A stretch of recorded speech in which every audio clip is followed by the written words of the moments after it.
Hello guys, क्या हालचाल है। उम्मीद करूंगा आप सब ठीक होंगे। मैं आपका दोस्त लकी गौतम। मैं आपके लिए एक और न्यू वीडियो लेकर आया हूं। प्लीज ज्यादा से ज्यादा सपोर्ट करो और वीडियो अच्छी लगे तो लाइक एंड सब्सक्राइब और अपने फ्रेंड्स लोगों को शेयर करना ना भूलें। आइए चलते हैं अपनी कहानी की तरफ। एक बार बुद्ध एक गांव से गुजर रहे थे। उस गांव के लोग उन्हें पसंद नहीं करते थे। उन लोगों ने बुद्ध को घेर लिया और उन्हें बुरा भला कहने लगे। गांव वालों का सरदार सबसे ज्यादा नाराज था। वह तो बुद्ध को गालियां ही देने लगा, पर बुद्ध इस सबसे बेपरवाह मंद मंद मुस्कुराते रहे। सरदार काफी देर तक बुद्ध को गालियां देता रहा, लेकिन कुछ ही देर में उसका मुंह सूखने लगा, जिससे वह चुप हो गया। यह देखकर बुद्ध बोले, अगर तुम्हारी बातें समाप्त हो गई हों तो मैं आगे बढ़ूं। मुझे आगे वाले गांव में जाना है। वहां के लोग मेरी प्रतीक्षा कर रहे होंगे। यह देखकर गांव का एक व्यक्ति बोला, हम लोग तुम्हारा अपमान कर रहे हैं, तुम्हें गालियां दे रहे हैं, लेकिन तुम इसका जवाब देने के बजाय मुस्कुरा रहे हो। तुम इसकी प्रतिक्रिया क्यों नहीं देते?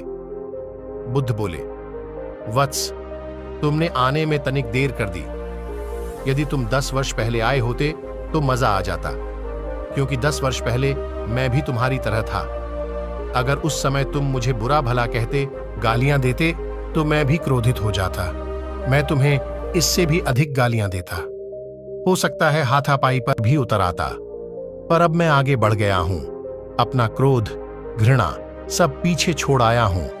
अब मैं उस जगह पर पहुंच गया हूं जहां तुम्हारी गालियां पहुंचने में असमर्थ हैं। तुमने मुझे गालियां दी, यह तुम्हारी भावना है, लेकिन तुम्हारी यह भावना मुझ तक पहुंच ही नहीं रही। मैं इससे आवेशित तभी होऊंगा जब मैं इसमें भागीदार हो जाऊंगा, जब मैं इन्हें स्वीकार कर लूंगा। लेकिन मैं तो तुम्हारी इस क्रिया से निरपेक्ष हूं, इससे बहुत दूर हूं, इसलिए मैं अब भी पहले की तरह शांत हूं। यह सुनकर सरदार बोला, अरे ऐसे कैसे? मैंने तो तुम्हें गालियां दी हैं और वो पूरे गांव वालों के सामने दी हैं। फिर उसे लेने या न लेने का क्या मतलब है? बुद्ध बोले, वत्स, कल मैं एक गांव में गया था। वहां के लोगों ने मेरा प्रवचन सुना। वे बहुत प्रसन्न हुए। गांव का मुखिया मेरे लिए मिठाई लेकर आया और उसे खाने का आग्रह करने लगा। मैंने कहा कि मेरा पेट भरा हुआ है, इसलिए मैं इसे ग्रहण नहीं कर सकता। यह सुनकर वह व्यक्ति मिठाई वापस लेकर चला गया, क्योंकि जब तक मैं कोई चीज लूंगा ही नहीं तो कोई मुझे कैसे दे पाएगा? इसमें तो मेरी सहमति आवश्यक है ना? हाँ, ये तो है। एक व्यक्ति ने बुद्ध का समर्थन किया। बुद्ध ने पूछा, जब मैंने मिठाई लेने से मना कर दिया तो उन लोगों ने उसका क्या किया होगा? उन्होंने मिठाई अपने घर वालों में बांट दी होगी। एक व्यक्ति ने जवाब दिया।